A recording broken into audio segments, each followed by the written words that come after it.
지금 이 영상을 보고 있는 순간 만약 갑자기 전기가 전부 꺼진다면 당신은 제일 먼저 뭘 하게 될까? 불을 켤까? 휴대폰을 볼까? 아니면 아무것도 못한 채 멍하니 서 있을까? 우리는 늘 이렇게 생각한다. 전기 없으면 좀 불편하겠지. 근데 그건 반만 맞다. 전기가 사라지는 순간 불편한 게 아니라 일상이 통째로 멈춘다. 밤이 오면 활동이 끝나고 연락은 끊기고 음식은 상하고 물은 안 나오고 돈은 종이가 된다. 이건 미래 이야기도 아니고 재난 영화도 아니다. 지금 우리가 쓰고 있는 모든 당연함이 전기 위에 얹혀 있다는 이야기다. 오늘 영상에서는 전기가 사라졌을 때 벌어지는 진짜 변화 10가지를 이야기해 보려 한다. 지금부터 전기가 없는 세상으로 들어가 보자. 첫 번째, 전기가 없으면 가장 먼저 사라지는 것. 만약 어느 날 갑자기 전기가 완전히 사라진다면 사람들이 가장 먼저 체감하는 변화는 의외로 스마트폰도 인터넷도 아니다. 바로 밤이다. 정확히 말하면 밤이 다시 진짜 밤으로 돌아온다. 지금 우리가 알고 있는 밤은 사실상 반쪽짜리 밤이다. 불이 켜지고 화면이 빛나고 거리는 나처럼 밝다. 전기가 사라지는 순간 이 모든 게 동시에 꺼진다. 해가 지는 순간부터 세상은 급격히 작아진다. 멀리 보이지 않고 가까운 것만 보인다. 가로등이 없으니 길은 바로 어두워지고 집 안에서도 손을 뻗어야 물건이 느껴진다. 사람들은 그제야 깨닫는다. 우리가 밤을 두려워하지 않았던 이유는 용기가 있어서가 아니라 밝았기 때문이었다는 걸. 전기가 없는 밤은 생각보다 길다. 할 수 있는 일이 거의 없다. 책을 읽을 수도 없고 무언가를 만들 수도 없다. 그냥 앉아있거나 누워있거나 이야기하는 수밖에 없다. 그래서 밤은 다시 쉼의 시간이 아니라 멈춤의 시간이 된다. 하루의 절반이 사실상 정지된다. 문제는 여기서부터다. 밤이 길어지면 하루의 구조가 완전히 바뀐다. 사람들은 해가 있을 때 모든 걸 해결하려고 몰린다. 일도, 이동도, 거래도 낮에 집중된다.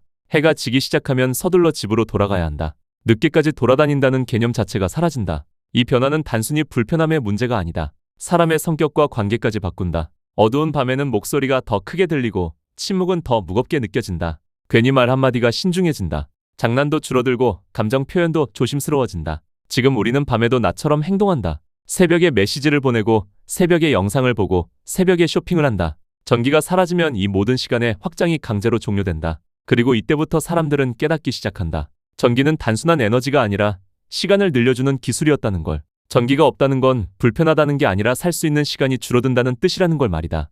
두 번째, 통신 단절. 전기가 사라지는 순간 가장 먼저 사람들이 손에 쥐고 확인하는 건 휴대폰이다. 습관처럼 화면을 켜보지만 신호는 잡히지 않고 인터넷은 열리지 않으며 메시지는 전송되지 않는다. 처음 몇 분은 잠깐 장애겠지라고 생각한다. 하지만 시간이 지나도 상황이 변하지 않자 사람들은 서서히 불안해지기 시작한다. 왜냐하면 현대 사회에서 통신은 단순한 편의가 아니라 사람이 사람으로서 연결돼 있다는 최소한의 증거이기 때문이다. 휴대폰이 안 된다는 건 단순히 SNS를 못한다는 뜻이 아니다. 가족에게 나 괜찮아 라는 말 한마디를 전할 수 없고 약속 장소에서 서로를 찾을 방법도 없으며 길을 잃었을 때 지도조차 볼 수 없다는 뜻이다. 특히 위치 공유가 끊기는 순간 사람들은 처음으로 지금 내가 어디에 있는지 아무도 모른다는 감각을 느끼게 된다. 이 감각은 생각보다 훨씬 큰 공포로 다가온다. 아이를 학교에 보낸 부모는 불안해진다. 연락이 안 된다. 학원에서 끝났다는 메시지도 오지 않는다. 회사에 간 가족도 마찬가지다. 언제 돌아오는지, 무사한지 확인할 방법이 없다. 전기가 없는 세상에서는 걱정이 곧 상상이 되고 상상은 최악의 상황으로 치닫는다. 이때부터 사람들은 통신이 단순한 기술이 아니라 불안을 통제해주던 장치였다는 사실을 깨닫는다. 인터넷이 사라지면 정보는 동시에 멈춘다. 뉴스가 없고 공지사항도 없고 재난 상황을 알려주는 알림도 없다. 무엇이 일어나고 있는지 알 수 없기 때문에 사람들은 소문에 의존하게 된다. 어디가 위험하다더라. 저쪽은 이미 난리 났다더라. 같은 말들이 입에서 입으로 퍼지면서 사실 여부와 상관없이 공포는 증폭된다. 통신이 끊긴 사회에서는 진짜 위험보다 알 수 없음이 더 큰 위험이 된다. 업무는 사실상 마비된다.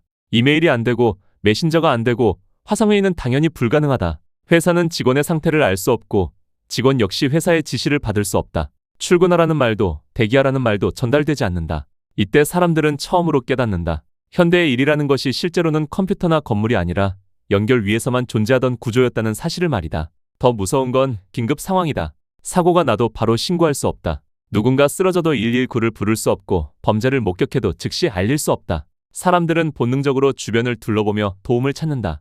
이때부터 사회는 다시 사람 간 직접 의존의 단계로 후퇴한다. 낯선 사람에게 말을 걸어야 하고 직접 달려가 알려야 하며 누군가는 위험을 감수해야 한다. 통신이 끊기면 관계의 방식도 바뀐다. 평소라면 메시지로 넘겼을 사과, 통화로 해결했을 오해, 온라인으로 정리했을 갈등이 전부 직접 마주쳐야 하는 문제가 된다. 이 과정에서 어떤 관계는 회복되고 어떤 관계는 완전히 깨진다. 통신이 없다는 건 관계를 미루거나 숨길 수 없다는 뜻이기 때문이다. 전기가 없는 세상에서 통신 단절은 단순한 불편이 아니다.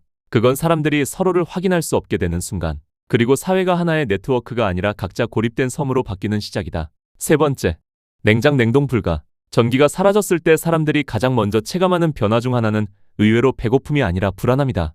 왜냐하면 냉장고가 멈추는 순간 집안에 있던 음식 대부분이 갑자기 시한폭탄이 되기 때문이다. 평소에는 아무 생각 없이 열고 닫던 냉장고가 사실상 음식의 생명줄이었단 걸 전기가 끊기고 몇 시간만 지나도 바로 깨닫게 된다. 고기, 생선, 우유, 계란, 반찬, 냉동식품. 이 모든 것들은 전기가 없으면 하루를 넘기기 어렵다. 냉동실에 있던 음식은 녹기 시작하고 냉장실의 온도는 빠르게 올라간다. 문제는 이 변화가 눈에 보이지 않는다는 거다. 음식이 바로 썩어 보이진 않는다. 냄새도 아직 괜찮을 수 있다. 그래서 사람들은 착각한다. 아직 먹어도 되겠지. 이 순간부터 위험이 시작된다. 식중독은 배고플 때 가장 쉽게 발생한다. 전기가 없으면 음식 선택지가 줄어들고 사람들은 버리기 아까운 음식에 손을 뻗는다. 특히 아이가 있는 집, 노인이 있는 집에서는 더 위험하다. 조금 상한 음식이 누군가에게는 단순한 복통일 수 있지만 누군가에게는 생명을 위협하는 문제가 된다. 그런데 의료 시스템까지 동시에 흔들리는 상황이라면 이건 단순한 위생 문제가 아니라 생존의 문제가 된다.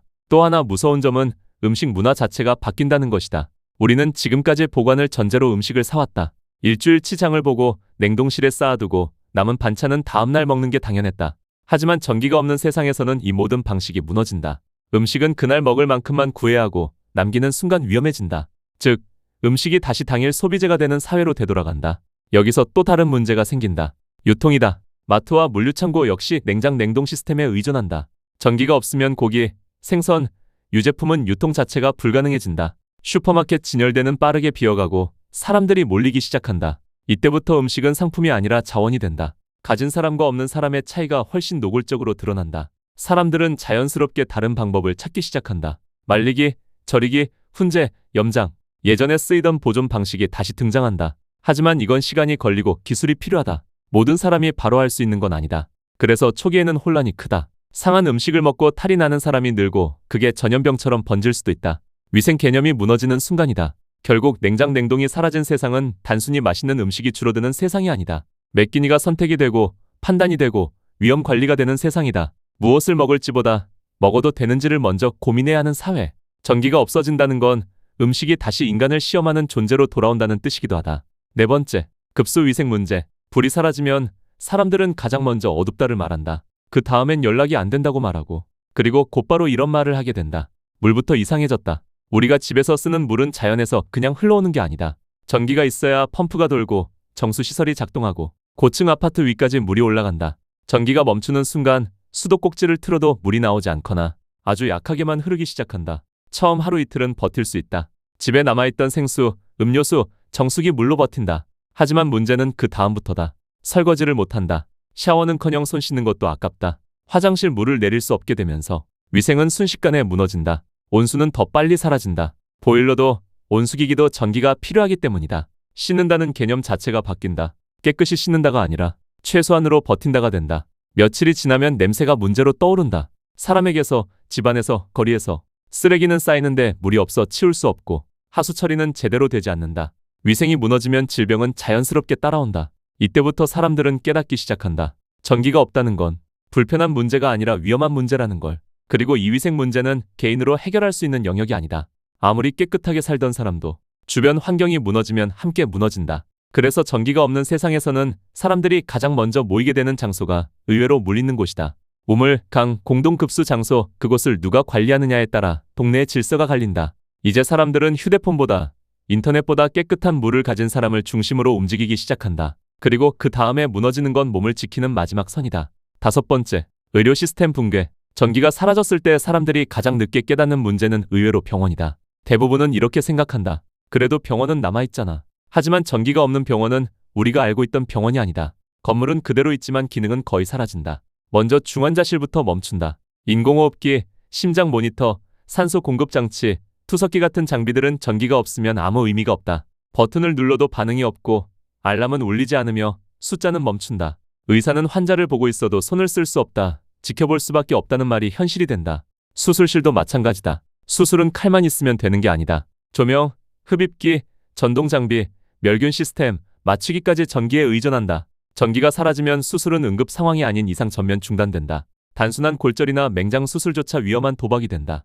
피가 나도 빨아들일 장비가 없고 갑자기 상태가 나빠져도 대응할 방법이 없다. 약도 문제가 된다. 많은 사람들이 놓치는 부분인데 의약품 상당수는 온도 관리가 생명이다. 백신, 인슐린, 항생제, 생물학적 제제들은 냉장 보관이 기본이다. 전기가 끊기면 냉장고는 멈추고 며칠 안에 약은 전부 폐기 대상이 된다.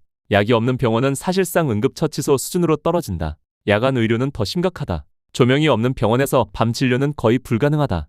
랜턴이나 촛불로는 수술은커녕 기본 처치도 어렵다. 그림자가 생기고 혈관이 안 보이며 작은 실수 하나가 치명적인 사고로 이어진다. 그래서 병원은 밤이 되면 문을 닫거나 최소한의 인력만 남긴다. 구급차도 생각보다 빨리 무력화된다. 최신 구급차는 단순한 차량이 아니라 이동식 응급실이다. 심전도 장치, 자동 제세동기, 산소 공급 장치, 위치 추적 시스템까지 전기로 움직인다. 전기가 없으면 구급차는 그냥 빠른 차일 뿐이다. 환자의 상태를 보면서 이동하는 게 아니라 살아있길 바라면서 이동하게 된다. 의료진도 한계에 부딪힌다.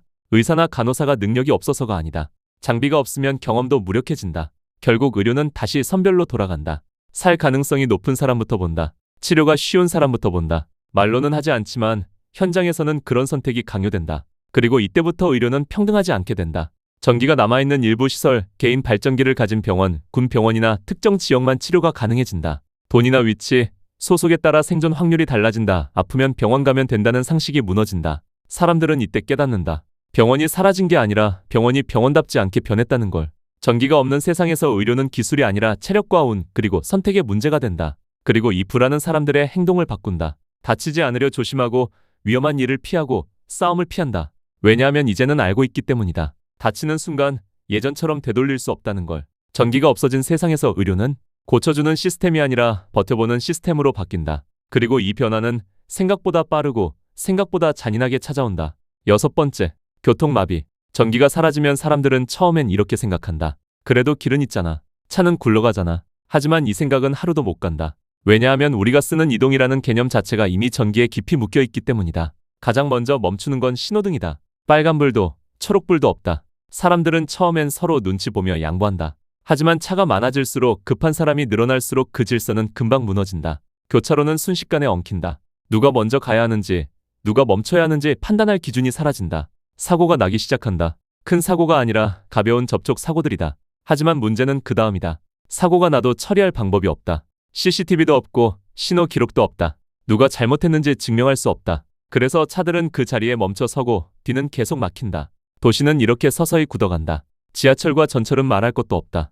전기가 없으면 그냥 철덩어리다. 터널 안에 멈춘 열차는 곧 공포가 된다. 불도 없고 환기도 안 되고 안내 방송도 없다. 사람들은 스스로 걸어서 나와야 한다. 출구가 어딘지 모른 채 어둠 속을 따라 걷는다. 버스도 오래 버티지 못한다. 요즘 버스는 전자 시스템으로 움직인다. 노선 안내, 결제, 차량 제어까지 대부분 전기에 의존한다. 결국 기사도 판단을 멈춘다. 더 가면 안 되겠다. 그 순간부터 버스는 종점이 아니라 그 자리에서 끝난다. 전기차는 더 심각하다. 연료가 있어도 충전할 곳이 없다. 하루 이틀은 괜찮다. 하지만 그 이후엔 도로 위에 움직이지 않는 차들이 늘어간다. 견인도 쉽지 않다. 견인차 역시 시스템과 통신, 신호에 의존하기 때문이다. 이동이 멈추면 사람들의 행동도 바뀐다. 오늘은 안 나가자. 내일로 미루자. 그 미루기가 며칠 쌓이면 도시는 사실상 분리된 섬들이 된다. 동네는 동네 안에서만 움직인다. 구를 넘는 이동이 사라지고 도시 간 이동은 거의 불가능해진다. 물류가 끊긴다. 이건 단순한 불편이 아니다. 마트에 물건이 안 들어오고 병원에 약이 늦고 공장의 원자재가 멈춘다. 사람들은 깨닫기 시작한다. 우리가 매일 아무 생각 없이 움직이던 이 거리와 도로가 사실은 전기로 유지되고 있었다는 걸. 전기가 없어진 세상에서 교통은 느려지는 것이 아니라 붕괴되는 것이다. 그리고 여기서 중요한 변화가 하나 더 생긴다. 사람의 이동 반경이 성격을 바꾼다. 멀리 가는 사람이 사라진다. 대신 가까운 사람만 남는다. 출퇴근 개념이 무너지고 약속은 걸어서 갈 수 있는 거리로 재정이 된다. 어떤 사람은 이걸 말한다. 이게 더 인간적인 거 아니야? 하지만 동시에 누군가는 이렇게 말한다. 이건 선택이 아니라 강요다. 전기가 없어진 세상에서 이동은 자유가 아니라 자원이 된다. 움직일 수 있는 사람, 움직일 필요 없는 사람, 그리고 움직여야만 살아남는 사람 사이에 차이가 생긴다. 이쯤 되면 사람들은 눈치챈다. 전기가 사라졌다고 해서 길이 없어진 게 아니라 세상이 작아졌다는 걸. 7번째, 금융 결제 중단. 교통이 멈추고 병원이 버티고 물을 아껴 쓰기 시작하면 그 다음에 사람들이 가장 먼저 체감하는 건 의외로 이거다. 돈이 있어도 아무것도 못 산다는 사실이다. 전기가 사라지는 순간 돈은 갑자기 종이가 된다. 아니, 종이보다도 쓸모없어진다. 왜냐하면 현대 사회의 돈은 이미 대부분 전기 위에 올라가 있는 개념이기 때문이다. 우리가 쓰는 카드, 모바일 결제, 간편 송금, 계좌 이체, 전부 전기가 있어야 작동한다. ATM은 멈추고, 카드 단말기는 꺼지고, 은행 시스템은 접속이 안 된다. 휴대폰 배터리가 남아있어도 소용없다. 통신이 끊긴 상태에서는 결제 앱을 열어도 인증을 할 수 없고, 서버가 살아있어도 접속 자체가 불가능하다. 이때 가장 먼저 무너지는 건 신뢰다. 나중에 줄게요 라는 말이 통하지 않는다. 계좌에 돈 있어요 라는 말도 의미가 없다. 눈앞에서 바로 교환되지 않는 돈은 더 이상 돈이 아니다. 현금이 있는 사람은 그나마 낫다. 하지만 그것도 오래가지 않는다. 전기가 없는 상태에서는 잔돈 계산, 위조 확인, 금액 기록이 전부 손으로 이루어진다. 가게 주인은 거스름돈이 부족해지고 계산 실수는 늘어나며 하루 매출이 얼마였는지조차 정확히 알기 어려워진다. 장부는 다시 종이로 돌아가고 숫자는 점점 부정확해진다. 며칠이 지나면 현금도 희소해진다. 은행 문은 열리지 않고 금고는 전자식이라 접근이 안 되는 경우도 많다. 돈이 시장에 돌지 않으니 거래 자체가 줄어든다. 이때부터 돈의 기준이 바뀐다. 사람들은 묻기 시작한다. 이거 얼마예요?가 아니라 이거랑 이거 바꿀 수 있어요? 현금보다 먼저 살아나는 건 물물교환이다. 생수, 통조림, 건전지, 양초, 약품 같은 물건이 사실상의 화폐가 된다. 특히 보관이 쉽고 바로 쓸 수 있고 누구에게나 필요한 물건이 가장 높은 가치를 가진다. 돈을 많이 가진 사람보다 지금 필요한 걸 가진 사람이 유리해진다. 이 과정에서 기존의 부의 질서는 빠르게 무너진다. 평소에는 카드 한 장으로 뭐든 살 수 있던 사람도 전기가 없는 상황에서는 아무 힘이 없다. 반대로 평소엔 눈에 띄지 않던 사람, 창고에 쌀이 있고 물을 끌어올릴 수 있고 연료를 가진 사람이 중심에 선다. 금융 능력보다 생존 능력이 앞서는 구조로 바뀌는 거다. 문제는 여기서 끝이 아니다. 결제가 안 되면 임금도 멈춘다. 회사는 급여를 줄 수 없고 일한 대가를 지불할 방법도 없다. 일은 해도 보상을 받지 못하는 상황이 반복되면 사람들은 일을 멈춘다. 노동의 동기가 사라진다. 그 순간부터 사회는 경제 활동이 아니라 버티는 단계로 들어간다. 그리고 사람들이 가장 불안해하는 건 이 질문이다. 전기가 다시 들어오면 내 돈은 그대로 있을까? 서버가 멈췄던 시간 동안의 거래 기록, 잔액, 대출, 채무 관계가 어떻게 복구될지 아무도 장담하지 못한다. 전기는 다시 들어와도 신뢰는 바로 복구되지 않는다. 그래서 사람들은 다시 카드를 쓰기 전까지 오래 망설인다. 숫자보다 손에 잡히는 걸 믿게 된다. 이쯤 되면 사람들은 깨닫는다. 현대 사회에서 돈은 종이가 아니라 전기의 흐름이었다는 걸. 전기가 멈추면 돈도 멈추고 돈이 멈추면 사회의 약속도 함께 멈춘다는 걸. 그리고 이 금융의 정지는 다음 단계로 자연스럽게 이어진다. 돈이 돌지 않으면 물건을 만드는 공장도 멈춘다. 사무실도, 물류도, 일자리도 같이 멈춘다. 전기가 없는 세상에서 경제는 가장 먼저 멈추고 가장 늦게 회복된다. 8번째, 산업 일자리 중단. 앞에서는 돈이 멈췄다. 카드가 안 되고, 송금이 안 되고, 숫자가 움직이지 않았다. 그 다음에 바로 따라오는 건 이거다. 일이 멈춘다. 전기가 없는 순간 우리가 직업이라고 부르던 것들의 절반 이상은 아무 말 없이 사라진다. 공장은 돌아가지 않는다. 기계는 전기를 먹고 움직이기 때문에 벨트도, 로봇팔도, 자동화 라인도 전부 멈춘다. 사람이 있어도 소용이 없다. 버튼을 눌러도 반응이 없다. 사무실도 마찬가지다. 컴퓨터가 꺼지고 서버가 멈추고 메일도 문서도 시스템도 사라진다. 출근은 했는데 할 수 있는 일이 없다. 여기서 중요한 건 게으름 때문에 멈춘 게 아니라는 점이다. 능력이 있어도 의지가 있어도 전기가 없으면 일 자체가 성립되지 않는다. 물류는 더 빠르게 무너진다. 창고 자동화, 분류 시스템, 재고 관리 전부 전기 기반이다. 택배는 하루 이틀은 버티지만 곧 어디에 뭐가 있는지 자체를 모르게 된다. 물건은 있어도 못 움직인다. 그리고 그 순간 사람들은 처음으로 깨닫는다. 일자리가 사라진다는 말이 이런 의미였구나 하고 가장 먼저 타격을 받는 건 화이트칼라 직군이다. 기획, 마케팅, 회계, IT, 데이터 관리. 이 일들은 손이 아니라 시스템 위에서 굴러간다. 시스템이 사라지면 직업도 같이 사라진다. 반대로 의외로 다시 살아나는 사람들이 있다. 고칠 수 있는 사람, 직접 만들 수 있는 사람, 옮길 수 있는 사람, 불을 피울 줄 아는 사람, 도구를 다룰 줄 아는 사람. 전기가 없어진 세상에서는 말 잘하는 사람이 아니라 쓸모가 눈에 보이는 사람이 중심이 된다. 이 변화는 조용하지만 잔인하다. 어제까지 존중받던 직업이 오늘은 아무 도움이 안 되고 어제까지 평가받지 못하던 사람이 오늘은 모두가 찾는 존재가 된다. 문제는 이 변화가 천천히 오지 않는다는 거다. 회사들은 선택을 강요받는다. 급여를 줄 수 없는 직원이 생기기 시작한다. 돈 문제가 아니라 일을 줄 수 없기 때문이다. 해고라는 말도 애매해진다. 잘못한 사람이 없기 때문이다. 그냥 할 수 있는 일이 사라졌을 뿐이다. 사람들은 묻기 시작한다. 그럼 난 이제 뭘 해야지? 내 경력은 무슨 의미가 있지? 내가 배운 건 다 쓸모없는 거였나? 이 질문은 단순히 개인의 문제가 아니다. 사회 전체가 일의 기준을 다시 정의해야 하는 순간이다. 그리고 여기서 한 가지 더 무서운 변화가 생긴다. 노동의 가치가 지역화된다. 전기가 없으면 멀리서 일할 수 없다. 온라인으로 일할 수 없다. 글로벌 협업은 불가능하다. 결국 지금 여기에서 도움이 되는 사람만 가치를 갖는다. 이 말은 곧 지역마다 생존 격차가 생긴다는 뜻이다. 어떤 동네는 살아남고 어떤 동네는 빠르게 붕괴된다. 이쯤 되면 사람들은 깨닫는다. 전기가 없어진 세상은 불편한 세상이 아니라 일의 정의가 완전히 바뀐 세상이라는 걸. 우리는 그동안 전기 위에서 직업을 만들고 전기 위에서 커리어를 쌓고 전기 위에서 정체성을 만들어 왔다. 그 바닥이 사라지면 위에 있던 것들은 한꺼번에 흔들린다. 그리고 이 질문이 남는다. 전기가 없는 세상에서 나는 어떤 쓸모를 가질 수 있을까? 9번째, 정보 접근 상실. 전기가 끊긴 세상에서 가장 늦게 깨닫는 변화는 사실 가장 치명적인 변화다. 사람들은 처음엔 어둠과 정지에만 신경 쓴다. 불이 안 켜지고 기계가 멈추고 길이 막힌다. 그런데 며칠이 지나면 전혀 다른 종류의 공포가 찾아온다. 아무것도 확실한 정보가 없다는 감각이다. 뉴스가 없다. 실시간 속보도 없고 알림도 없다. 오늘 비가 오는지 폭염이 오는지 태풍이 어디쯤 와 있는지 알 방법이 없다. 예전에는 당연하게 확인하던 날씨 예보조차 사라진다. 하늘을 보고 짐작해야 하고 바람을 느끼며 판단해야 한다. 문제는 그 판단이 틀려도 아무도 알려주지 않는다는 점이다. 재난 정보는 더 심각하다. 전기가 없으면 경보가 없다. 사이렌도 울리지 않고 긴급 문자도 오지 않는다. 산불이 어디까지 번졌는지, 홍수가 어느 지역을 덮쳤는지, 화학사고가 발생했는지조차 소문으로만 전해진다. 어디가 위험하다더라. 저쪽은 이미 끝났대. 같은 말들이 사람들 사이를 떠돈다. 사실인지 아닌지는 중요하지 않다. 정보가 없으면 가장 자극적인 말이 진실처럼 퍼진다. 정보가 끊기면 판단의 기준도 무너진다. 무엇을 믿어야 하는지 알 수 없기 때문이다. 이전 사회에서는 뉴스, 전문가, 공식 발표 같은 권위 있는 정보가 있었다. 전기가 사라진 순간 그 모든 연결고리가 끊긴다. 이제 사람들은 자기 눈으로 본 것, 자기 귀로 들은 이야기, 자기 감정을 기준으로 움직이기 시작한다. 이때부터 세상은 조금씩 갈라진다. 같은 사건을 두고도 동네마다 전혀 다른 이야기가 만들어진다. 어느 곳에서는 이미 해결됐다고 믿고 있고 다른 곳에서는 곧 더 큰일이 난다고 확신한다. 정보가 하나로 모이지 않으니 사회 전체가 같은 방향을 보지 못한다. 사람들은 서로를 설득하지 못하고 결국 자기 집단 안에서만 이야기를 나눈다. 정보의 단절은 곧 생각의 단절로 이어진다. 교육도 멈춘다. 전기가 없는 세상에서 학교는 더 이상 지식 전달의 중심이 아니다. 인터넷 강의도 디지털 교재도 없다. 아이들이 배우는 건 교과서에 적힌 오래된 내용과 어른들이 직접 말해주는 경험담뿐이다. 최신 지식은 전해지지 않고 세상은 서서히 과거의 정보에 묶인다. 변화는 느려지고 새로운 기술과 생각은 싹트기 어려워진다. 언론이 사라진 자리에는 이야기꾼이 생긴다. 사람들을 모아놓고 무언가를 아는 척말하는 사람.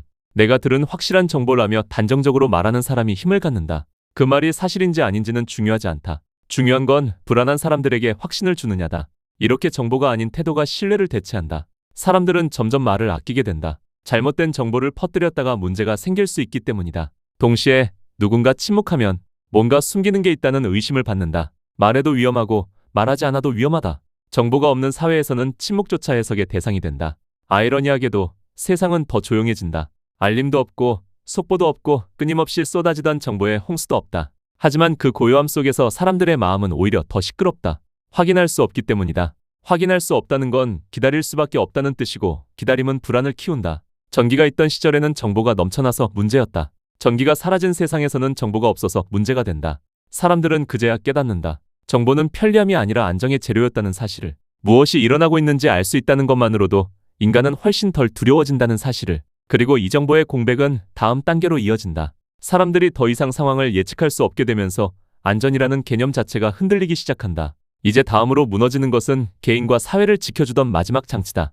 10번째, 치안 안전 약화. 전기가 사라지면 사람들이 가장 늦게 체감하지만 가장 무섭게 변하는 게 있다. 바로 치안과 안전이다. 평소 우리는 스스로를 안전하게 지키고 있다고 생각하지만 사실 대부분의 안전은 사람이 아니라 전기 시스템이 대신 맡고 있었다. CCTV, 출입 통제 장치, 경보 시스템, 엘리베이터 비상벨, 아파트 공동현관, 상가 보안 셔터까지 이 모든 게 동시에 멈춘다. 처음에는 큰 변화가 없는 것처럼 보인다. 경찰도 있고 사람들도 그대로 있다. 하지만 며칠이 지나면 분위기가 달라진다. 보는 눈이 없다는 사실을 가장 먼저 눈치채는 건 언제나 소수의 사람들이다. 골목 끝 CCTV가 꺼진 걸 확인하는 순간 누군가는 행동의 기준을 바꾼다. 예전에는 하지 않던 선택을 하기 시작한다. 밤이 되면 불안은 더 커진다. 가로등이 꺼진 거리에서는 작은 소리도 과장되어 들린다. 발소리 하나, 문 여는 소리 하나에도 사람들이 멈춰선다. 누군가 소리를 질러도 경보는 울리지 않는다. 도움을 요청해도 자동으로 전달되는 시스템은 없다. 위험은 커지는데 대응은 느려진다. 아파트와 건물은 더 이상 안전한 공간이 아니다. 공동현관이 열려있고 출입 기록도 남지 않는다. 엘리베이터 비상통신도 작동하지 않는다. 사람들은 점점 위층보다 낮은 층을 선호하게 되고 문단속을 과하게 하기 시작한다. 자물쇠가 늘어나고 문은 두꺼워진다. 사회가 신뢰 대신 장벽을 선택하는 순간이다. 여기서 중요한 변화가 하나 더 생긴다. 범죄가 늘어나는 것보다 더 무서운 건 사람들이 서로를 의심하기 시작한다는 점이다. 누가 위험한지 알 수 없기 때문에 모두가 잠재적 위협이 된다. 낯선 사람은 물론이고 이웃조차 경계의 대상이 된다.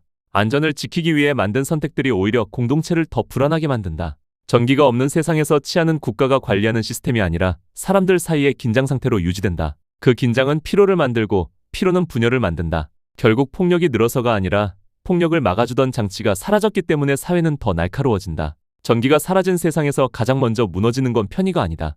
보이지 않게 우리를 지켜주던 안전의 틀이다. 여기까지 들었다면 이제 하나는 분명해졌을 거다. 전기가 없어진 세상은 원시 시대로 돌아가는 게 아니다. 현대 사회가 그대로 멈춘 상태다. 사람들은 싸우기 전에 먼저 멈추고 도망치기 전에 먼저 계산하고 도와주기 전에 먼저 살아남을 방법을 고민한다. 전기는 사라졌는데 사람들의 생각은 더 차가워진다. 그리고 가장 무서운 건 이거다. 이 모든 변화는 며칠, 몇 달이 아니라 단 몇 시간 안에 시작된다는 사실. 지금 우리가 믿고 있는 질서, 안전, 일상, 편리함은 콘센트 하나에 전부 연결돼 있다. 오늘 밤 불을 끄기 전에 한 번만 생각해봐라. 정말로 전기가 사라져도 당신의 하루는 계속될 수 있을까? 이건 상상이 아니라 준비하지 않으면 바로 현실이 되는 이야기다.